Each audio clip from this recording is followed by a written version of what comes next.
जी तमाम देखने सुनने वालों को राना सरवर का सलाम मसनून कादर मुतलक आपको दुनिया आखिरत की कामरानियाँ अता करें। चैनल को लाइक करें, सब्सक्राइब करें, शुक्रिया। हाँ जी, ये कल से ना जजेस का बड़ा इशू चला हुआ है कि 6 जजेस ने एक लेटर लिखा है कि ISI अदारा हमारी तजलील करता है, हम पे दबाव डालता है और हमसे फैसले करवाता है। मैं एक बात बता दूं, कौम एक बात जान चुकी है कि 77 साल से अदालतें अदारों के दबाव में ही फैसले करती हैं। ये चीज़ तो सारे जान चुके हैं, इसमें कोई शक नहीं कि कौम आज जजेस के साथ खड़ी है। लेकिन वो अल्लामा इकबाल ने कहा था ना, खो गर हमद से कुछ गिला भी सुन ले। अल्लाह को मुखातब करके कहा था कि हम हमद बयान करने वाले हैं, लेकिन छोटा सा गिला भी सुन लो। तो मैं जजेस से कहता हूँ कि थोड़ा सा गिला भी सुन लो, फिर हम आपके साथ खड़े हैं। और कौम से भी कहता हूँ, और मेरी वीडियो जो देख रहा है जरा पूरी देख रहा है, ये चीज़ें आपको कोई और नहीं बताएगा। 77 साल तारीख में कौम ने जितना इज्जत वकार एहतराम अदलिया को दिया है, किसी अदारे को नहीं दिया। सारा सारा दिन माओ बेटियां अदालतों में खड़े रहते और शाम को तारीख, वकला इनके सामने मीलाड मीलाड जी मलाड जी लाड मीलाड करते फिरते, और ये फरौनों की तरह मुतकब्बराना अंदाज में कुर्सी पे बैठे। उसके बावजूद ये जब कौम के मफादात के खिलाफ, कानून के ऐन के खिलाफ जब ये फैसले देते थे, तब भी इन पे कोई उंगली नहीं उठाता था। तब भी सारे कहते थे हमारे पास अदालतें मौजूद हैं, कोई भी जुल्म होता है अदालतें मौजूद हैं, कुछ भी हो गया जी हम अदालतों में जाएंगे, सजा होगी हम ऊपर वाली अदालतों में जाएंगे, ऊपर वाली अदालतों ने कर दिया हम इससे ऊपर वाली अदालतों के पास जाएंगे। पूरी कौम का 8 फरवरी को इस्तेसाल हुआ, इनको इनकी औकात बताई गई और सपोर्ट किनकी, इन्हीं जजेस की। लेकिन फिर भी सब ने क्या कहा, हम अदलिया में जाएंगे, हम अदालतों में जाएंगे। और इनके करतूत देखो इन जजेस के। एक बात मान ली, हम दबाव में फैसले करते हैं, और कब कहा, जब घर पे बात आई, जब जात तक था बर्दाश्त करते रहे, जब फैमिलियों तक आया तो कौम के सामने आ गया। इसका मतलब कि तुम भी तस्लीम करते हो सबसे बड़ी अदालत अवाम की है। और जब सियासी जमातें अवामी अदालत में आते हैं तो तब उनके मैंडेट का एहतराम क्यों नहीं करते?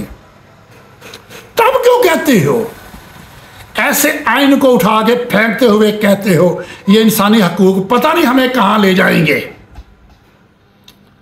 जिनको तुम इंसान नहीं समझते, आज भी तुम्हारी आस और उम्मीद, आज भी तुम्हें तकवीयत और सपोर्ट उन्हीं की चाहिए। ये सपोर्ट करेगी कौम, ये भी मैं कह रहा हूं ये करेगी। लेकिन मैं चंद बातें पहले बता दूं आपको। अगर चाहते हो तुम्हें इज्जत मिले, तुम्हें वकार मिले, मैं एक बात बता देता हूं, कौम इतनी बेवकूफ नहीं है। जब कौम हर मामले में, हालांकि होता क्या है, जब भी किसी से कोई ज्यादती हो, जुल्म हो, वो कहते हैं ऊपर अल्लाह है। किसी के साथ कुछ हो जाए वो कहते हैं ऊपर अल्लाह है। किसी का छीन जाए कहता है अल्लाह है।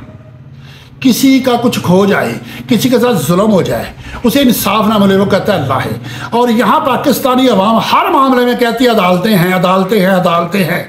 जिस तरह अल्लाह को पुकारा जाता है, तुम्हें क्यों पुकारते हैं? इसलिए पुकारते हैं कि अल्लाह ने अपने अख्तियारात तुमको दे रखे हैं। जजा सजा का अख्तियार किसका है? अल्लाह का। लेकिन अल्लाह ने अपना अख्तियार तुम्हें नहीं दिया। किसी की ज़िंदगी मौत का अख्तियार किसके पास है? अल्लाह के पास। और ज़िंदगी मौत का अख्तियार आपको नहीं दिया हुआ। मैं वो वाकया नहीं भूल सकता कि सियालकोट के अंदर 5 बंदों को सजाए मौत थी। जब फांसी लगना था उससे पहले वो एक औरत गैंग रेप में FIR हुई थी उन पर। वो सुप्रीम कोर्ट पेश होती है और मसीह ही बाइबल लेके पेश होती है, कसम उठा के कहती है ये झूठा पर्चा है। मुझे एक चौधरी ने कहा और मैंने पर्चा करवा दिया, मुझे नहीं पता था इसका ये रिजल्ट निकला है, 5 इंसानी जाने चली जाएंगी। उन्होंने कहा जी हमारे कानून का जो प्रोसेस है उसके मुताबिक अब कुछ नहीं हो सकता। 5 इंसानी जिंदगियों का तुम्हारे सामने आए तो कुछ नहीं हो जाता। अदारे के 2 बंदे आ जाएं, आइन तब्दील, कानून तब्दील, सारा कुछ तब्दील। 5 इंसानी जिंदगियां चली गई, तुम्हारा कानून आइन ने आपको बांध रखा था। यह रोजाना की बुनियाद पे जो अदालतों में हो रहा है, जिस तरह अदालतें बिक रही हैं और इंसाफ भीख मांगने से भी नहीं मिलता। मैंने ऐसे लोगों को देखा है कि वो अल्लाह रसूल के वास्ते डाल के आपसे आप मांगते नहीं देते, वो कहते हैं अपनी औलाद के सदके में दे दो। तुम तो औलाद के सदके में इंसाफ। आप पता क्या है, एक सोल्यूशन है इसका। सारे तुम पूरी अदलिया व्हाट्सएप पे आप लोगों के राब्ते हैं, मैं जानता हूं तमाम सेशन जज के हैं, इसी तरह तमाम हाई कोर्ट के जजेस के हैं, पूरे मुल्क के सब के हैं। सारे आपस में बात करो, सारे जजेस खड़े हो जाएंगे, लोअर कोर्ट से लेकर सुप्रीम कोर्ट तक सारे जजेस खड़े हो जाएंगे, सारे लॉयर खड़े हो जाएंगे, सारी कौम खड़ी हो जाएगी। लेकिन एक वादा करो कि आज से कानून से हट के फैसला नहीं करोगे, आज इंसाफ को बेचोगे नहीं, आज हकदारों को उनका हक दोगे।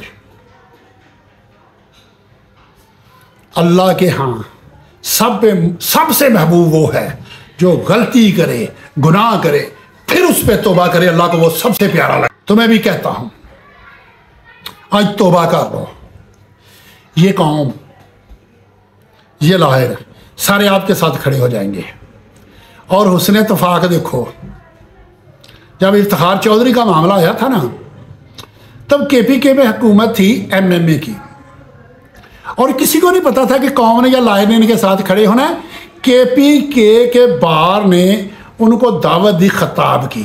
जब ये गए, KPK की आवाम सारी सड़कों पे आ गई, उससे उनको हौसला मिला।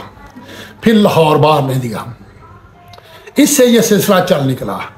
अब भी PTI की हुकूमत है KPK में, वो आप लायर को खताब की दावत देते हैं, यहां से अकेले चलना, और जब अटक का पुल क्रॉस करोगे देखना कौम लाखों की तादाद में आपका इस्तकबाल करेगी, और पूरे मीडिया और सोशल मीडिया पे छा जाओगे, और वहां जाके हक बयान कर, वहां जाके हक बयान करना, सच बयान करना, वहां तस्लीम करना कि हमने गलत फैसले दिए थे।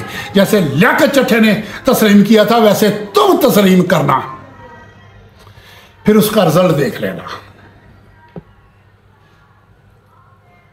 और वह अहद करना कि आज के बाद हमसे गलतियां हुई, हम मानते हैं, आज के बाद गलतियां नहीं करेंगे, आइन और कानून के मुताबिक फैसले करेंगे।